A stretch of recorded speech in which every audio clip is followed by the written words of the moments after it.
Pag-uusapan natin yung diagnosis ko, which is bipolar 1. And I was like, this is not the man that I married. Yung mga nangyayari na pala that time is already an effect ng mga symptoms na meron ako. Hello, Clingers! Omni and Bryce here. We're excited to share with you our thoughts on marriage and relationships, parenting, and anything that every family can talk about and enjoy listening to. We hope you learn from us. And now, let's talk.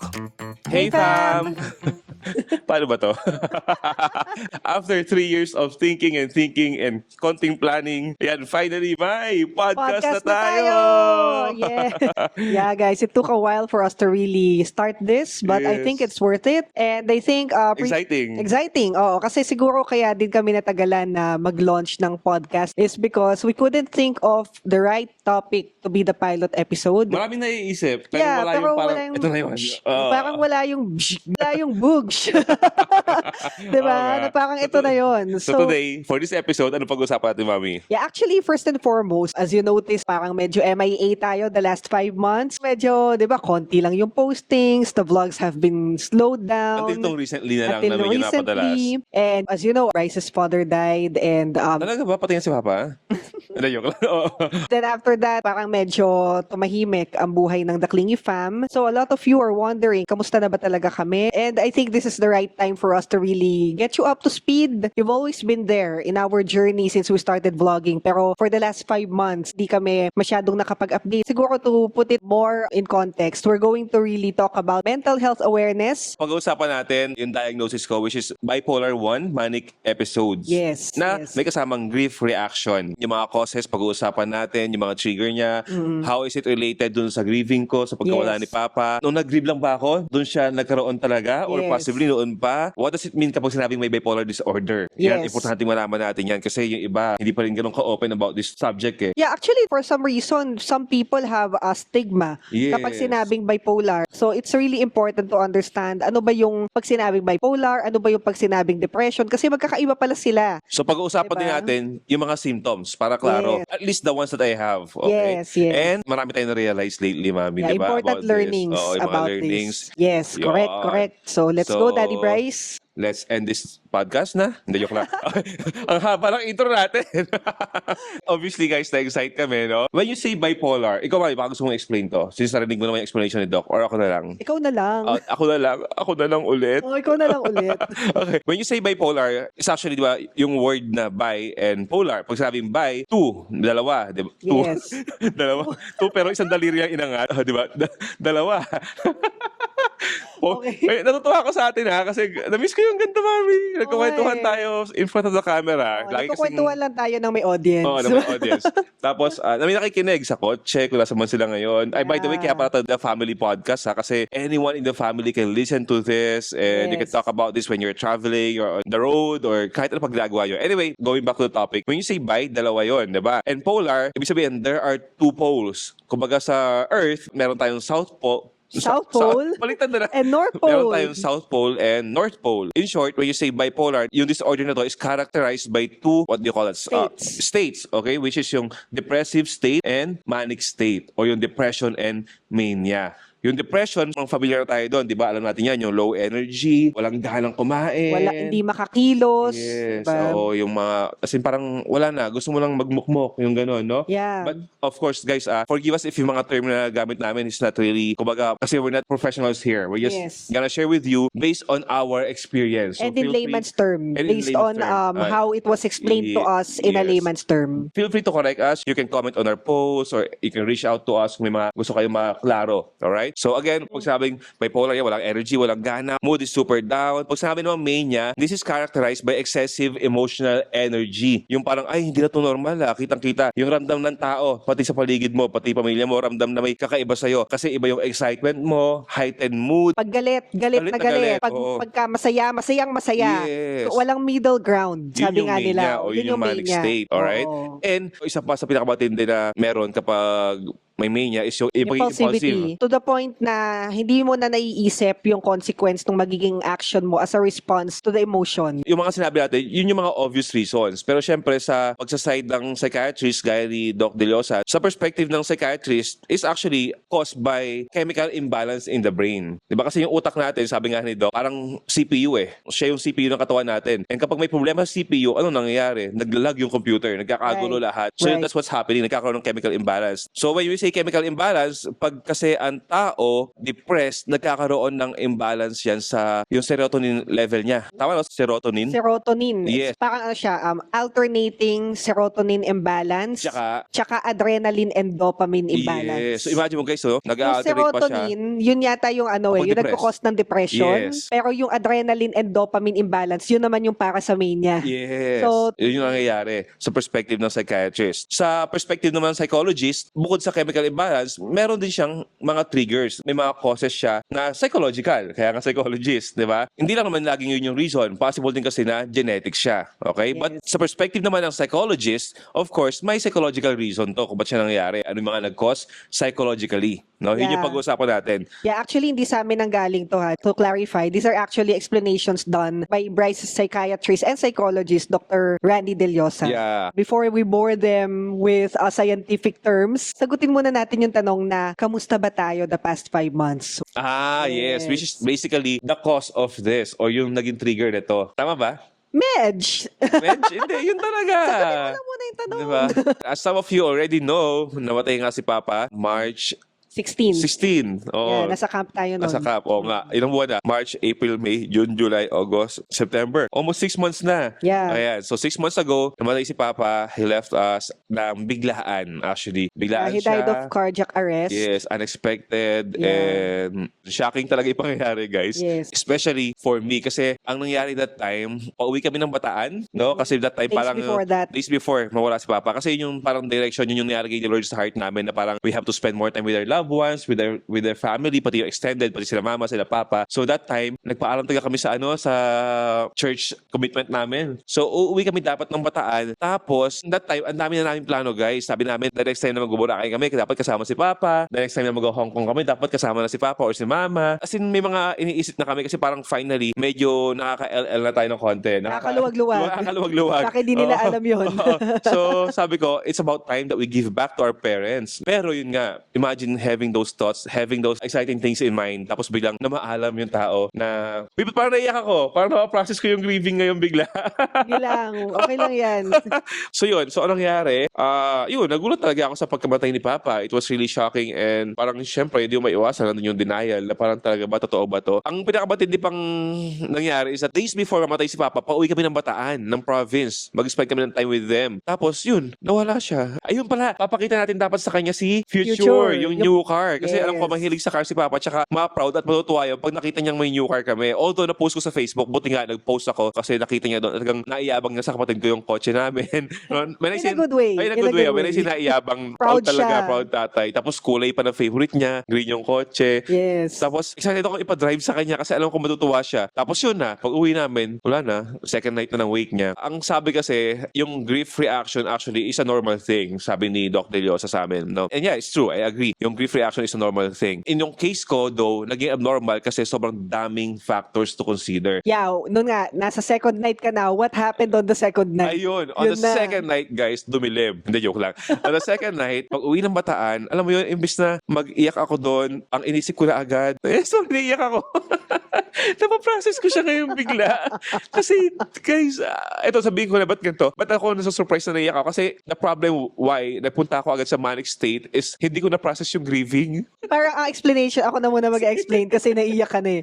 Ang explanation ni Dr. De Llosa nito nung nagpa-consult si Bryce na parang there are 5 stages of grief. Alam naman natin yon, di ba? So shock and denial, bargaining, depression, and then anger, and then saka pa lang yung acceptance. In his case, so since biglaan nga yung pagkawala pagkawala ni Papa, syempre nandun siya sa shock and denial. Tapos syempre feeling ko, ako yung lalaki na naiwan, ako yung Yeah. next kay Papa. So dapat matibay, mag-man up dapat, siya, ganun, oo, di mag-man up ba? ako. Mag-step up siya. But anyway, nung dumating siya sa Bataan on the second night, dumating kami as a family on the second night, there's a big surprise. And to him, it was a pleasant surprise. Kasi doon niya Yes. na-meet yung brother niya na hindi niya akalain na may kapatid pala siyang Yes. lalaki. Kasi for the longest time, ito si Bryce, lagi niya sinasabi sa akin, Mami, sana meron akong kapatid na lalaki, no? Kasi he grew up as a middle child and the only boy among the 3 siblings. There's a certain longing for a male sibling, for a brother. And then, lo and behold, on the second May night, kapatid ako. may kapatid daw siya. So imagine mo, namatay yung tatay mo, tapos Na-meet mo yung na-meet brother mo. yung brother mo na kamukha ng tatay mo when he was young. Exactly. So,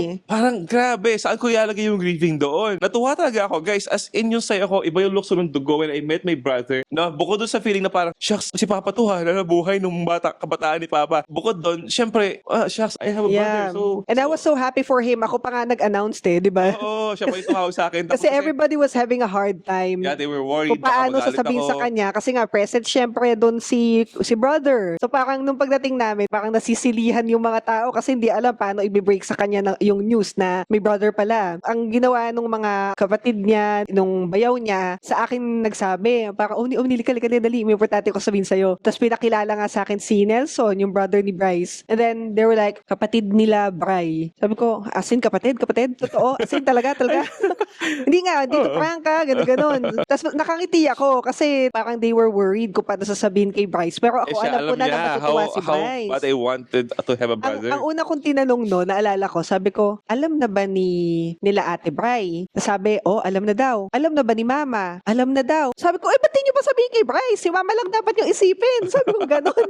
Tapos, they were like, hindi nila alam kung paano kasi tatanggapin ni Bryce. Tapos ngayon, Kasi sabi ko, never- hindi, matutuwa yun. Ako magsasabi, wait lang, ganun pa Never ako. ko kasi na-communicate sa kanila yon yung longing ko for a brother. Yeah, Kay at mami I lang think talaga. tayo lang nag-uusap Yes. about that. And then, nung sinabi nga na meron siyang kapatid, dali-dali ako nagpunta kay Bryce. Sabi ko, dali.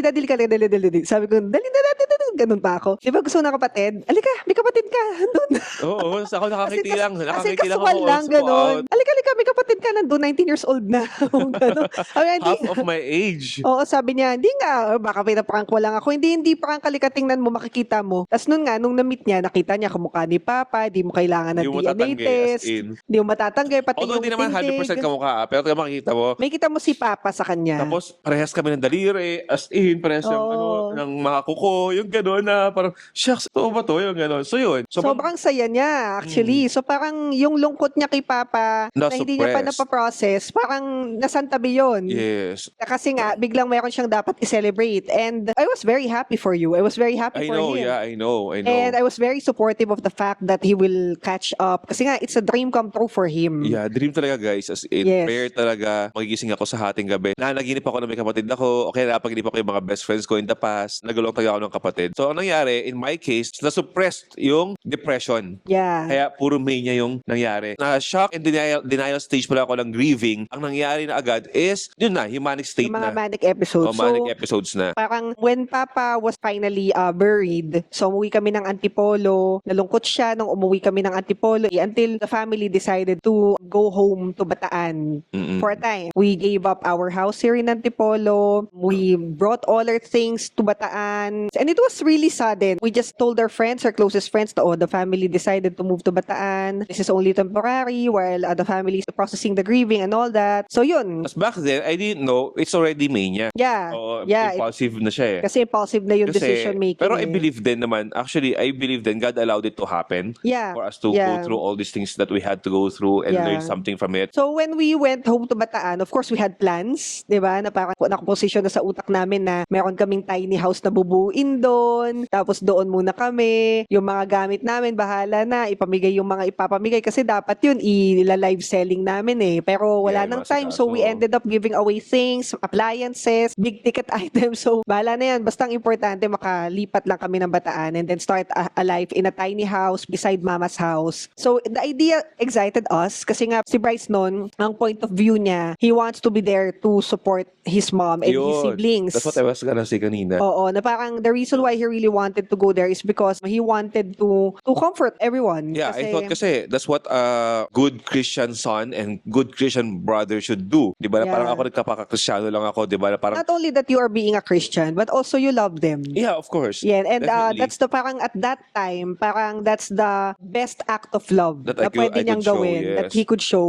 Kasi nga alam niya na it could be hard or it would be hard for mama to be left alone in that state. It felt natural for him na parang as the next man of the house kasi nga siya yung nag-iisang lalaki before. Before. He had to man up, he had to step up. Yeah. Parang he wanted to fill the big shoes that Papa left, diba? Big shoes talaga, literally Big and shoes, figuratively. So, well, of course, he tried, but at some point, syempre, he will fail kasi no one can be the next Papa. There's only one Papa. Grabe, and there guys. can If you never be only- another Papa. If you only saw yung wake ni Papa, Tsaka yung ano niya, grabe. no, yung burial Gabi-gabi, niya, grabe. 400 people, 300 people. Grabe. Tapos, grabe, as in, people were really taking part hanggang Yes. sa libing. It was a really honorable Yes. ceremony and wake, I think everything. that added dun sa part na hindi ko maramdaman yung depression kasi parang overwhelming yung love ng mga tao. Grabe. You know, Papa was a generous man. He was a really good man. He was very accommodating. Yung tipong kahit na alam mo you're supposed to be grieving, na nalulungkot ka, parang hindi mo mabigyan ng space yung grieving talaga sa heart mo Yeah. kasi nga napupuno ka ng gratitude na parang ganito karami na naapektuhan ng buhay niya. Yeah. And you know, ma-challenge ka pa to step up. To be honest, that time yung thought ko nung nag-stay kami sa Bataan, kailangan lagi ako mabait dito talaga. I-effort ko talaga maging makatao, Mabuti, oo. maging mabuti kasi everyone is watching you. May Tsaka ganun yung akong ano pakiramdam. that's the kind of legacy that his Papa Yes, left. And yun. Papa lived up to the honor. Okay, so Papa died, and then you have a brother pala, and then all of a sudden we uprooted our life from Antipolo, we went to Bataan temporarily, and then boom, ang dami nangyari. So first, Doon na, ang gulo, kasi nga nag-manifest syempre, lahat ng mga symptoms and all. oo. So, nangyari naman yung they were comforting each other while the death was fresh. Pero at the same time, things also get piled up. Like, our things are nakakalat lahat sa garahe. And of course, it was hard not just for us, but for everybody in that household. It was hard for mama. It was hard for his siblings. Pero hindi naman sila nag-complain. Parang they understood na that's what's happening. And they were very, very supportive. And I really appreciate that a lot. You know, I have the best in-laws in the world. And I say this from the bottom of my heart, even before. But of course, when people are together in one household, at some point, conflict will arise. Yeah. Diba? Na parang kahit mahal na mahal niyo yung isa't isa, conflict will arise. And the first conflict that rose up was between the two of us because of my jealousy Ang saya, towards no? Ang saya lang na we went there for our family to comfort them. Tapos biglang kami mismo Yung- nagkakasira-sira. Exactly. Tapos ano pa, no, yung objective pa natin, kaya din natin sila pumunta doon kasi palakasin yung loob nila. Yeah, Na para ma-encourage share the sila. word of God, para mas Yes, ma-encourage masama sila sa church. Oo, yung mga ganun. Which yung is, parang, doon sa part na yun, successful naman tayo. oo, pero di ba parang kung titingnan mo, the intention was pure. However, the process was not correct. Parang ganon. But anyway, it was really magulo physically kasi nga yung mga gamit namin nakakalat all over and the tiny house was getting delayed for some reason. Ang dami pang mga kailangan ng mga pre-work before it could finally happen. And that caused me to be unstable at some point na parang naiinis ako kasi ako yung personality ko, parang pag may pinag-usapan tayo, gusto ko nang yayari siya to the dot. And Agad-agad. Agad. I really She have makes things happen. So, I really have a struggle in bagal. I don't like In waiting. things slow. I have struggle in waiting. Yes. Kasi nga parang for me, why procrastinate? That's me. I'm not saying that all of the people should be like that. But I don't like na papatagalin ko pa when it has to happen. Especially at that time, I want it to happen ASAP because it will solve a lot of headaches. We will have our personal space when we have the tiny house. Diba? He can grieve better because he will have more order. And of course, it's also causing a lot of stress to the other people in the household. And then all of us are sleeping in one room. So parang it was really hard for everyone, not just for us. That's why all the more I wanted to make it happen. But he was busy looking for his brother. Pag masaya siya, he would long for his brother. Pagka malungkot siya, he would look for his brother. So parang day in, day out, all he could think about was spending time with his brother because he thought he's the only one who could understand him yeah. at that level. And it was true. Talaga True. naman. Sobrang click kami ng kapatid ko kasi ang nangyari kasi sobrang swak kami ng kapatid ko sa type na pagkain. Bukod dun sa mga physical attribute, yung pagkakaparehas ng kamay namin, naaaliw kami. Parang yung inner child ko, guys, was also healing at some point Yes. Kasi nga bata pa lang ako, nilalong ko lang magkaroon ng kapatid. So para ako bumalik sa pagkabata, natuwan-tuwa ako na ultimong daliri namin, kuko namin magkamuka. Tapos ultimo mga favorite namin kinakain, gaya ng mga puting mais, yung mga ibang hilig namin, the way we look at people, the way we interpret things. Sobrang swak. So pagkwentuhan kami, effortless. Tapos na I realized, parehas din kami ng situation with regards to our grieving kay Papa. Parehas kaming nandun na sa parang, eto na time na kasama ko na si Papa we can spend more time with him. Tapos biglang nawala. Kasi yung kapatid ko, yung brother ko, for the longest time din, wala. Hindi niya kasama si Papa. He grew up in a different family. May stepdad siya. Tapos, hindi rin ideal yung naging situation. So parang nung na-meet niya si Papa ulit, nung nag-reconnect sila ni Papa ulit, during pandemic lang yon. Felt hopeful Oo, too. masaya siya lagi. Yes. So yun yung nawala sa kanya. Yun yung ninakaw sa kanya nung death ni Papa. Ako naman, yung ninakaw sa akin yung mga hopes ko, yung mga plano ko sa buhay. So talagang swak kami. To the point na ayaw ko lang kausapin si Mami. Although kasi may ibang factor yun. Kasi nga, parang pagkausap ko siya, mas stress ako. Kasi nga, lahat ng hinahanap ko sa akin is yung mga output ng yung footings kasi ng task, bahay. task. Parang- task. Eh ako that time, parang Yeah. what I need is someone to process these things with. Yeah, that's what I did not understand naman. It's also hard kasi parang at that time, I needed to perform the tasks na hindi niya kayang harapin. So parang, Yes. sige, dahil umiiyak ka ngayon, ako muna mag-worry about this house that we are planning to build. So nasa na yung footings, nasa na yung workers, nasa na yung ganyan, yung ganon, yung ganyan. So parang I always ask him about those things kasi nga I needed to make him part of the decision making kasi that's how we always operated. So as a result, kumbaga parang he stopped wanting to talk to me because when he talks to me, we talk about task. Mm-mm. We talk about deliverables. What he wanted and what he needed at that time was to have someone na mapaprocess niya lang talaga yung emotions niya. But then again, it went on for more than a month to the point that I already felt jealous. Kasi parang dumating na ako sa point na parang I feel like he does not want me around anymore. Which is Yeah. true, I would admit. But I'm not proud of that, guys. And never ko yun naramdaman sa buong buhay ko. Like, may mga times na pa nag-aaway kami na parang gusto ko lumayo saglit, which is normal for men, I think, especially for dads like me. Pero yung feeling ko noon, parang, alam mo yun, parang okay lang, kahit malayo ako sa kanya, kahit hindi ko siya kausap, okay lang, I'm okay. Kasi feeling ko, hindi siya makakaintindi sa akin at that point. Pero actually, may realization ako niya, mamaya i-share ko nun. Yeah, actually yun, there came a point that we really literally stopped talking. Mm-mm. Diba? Kasi hindi na And kami just- nag-uusap. We don't have any quality conversations Yes. anymore. Hindi na kami nagdi-date. Yung mga gano'n, nawala yung mga gano'ng bagay. Even the family movies. Parang napapalitan siya nung Although we still do, pero alam mo yun, limited na rin. limited. Yeah, kasi nga parang 90%, 98% of his time was really spent with the brother. And I can't blame the brother. Kasi nga, hindi naman din siya yung nag-initiate most of the time. It was Bryce. Kasi nga, si kuya gusto kong kasama. Ako naman, available ako. So, Clarify samahan ko na lang ha. si kuya. Clarify Diba? ko lang, Bunso, if you're watching, it's not your fault. It's not your fault.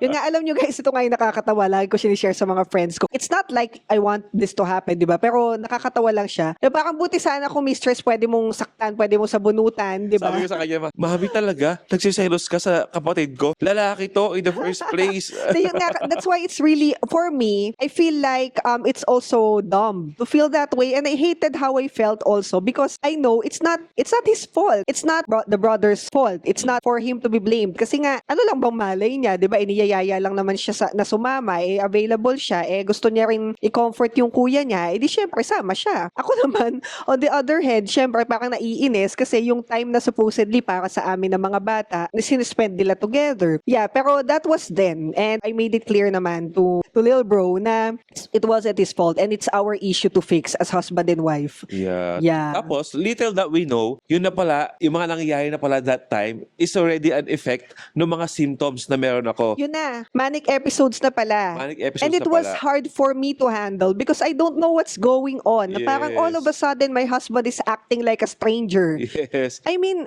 really, as in, nung time na yon talagang I thought he was losing his head. He's losing his mind. And I was like, this is not the man that I married. Yung taong pinakasalan ko, alam nyo to guys, di ba? We've been together for like how many years na? My Bryce has always been God first, family second, everything else is, di Just ba? extra. Number 3 is just extra. Hindi sila priority.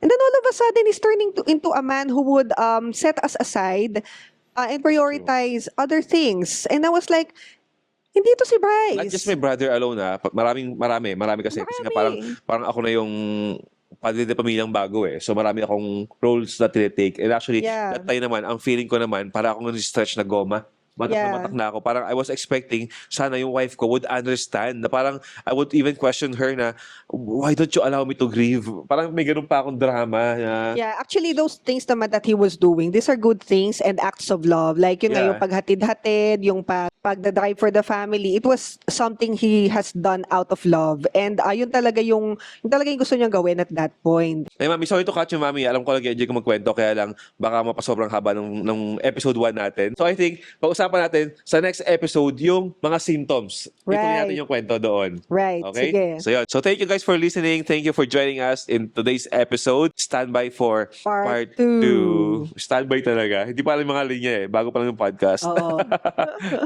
See you guys! See you. Talk again soon. That's it for this episode. Again, we are Omni and Bryce. Bryce. And if you like this podcast, share it with your friends and tag us on our social media at Omni and Bryce. Talk to you guys again soon.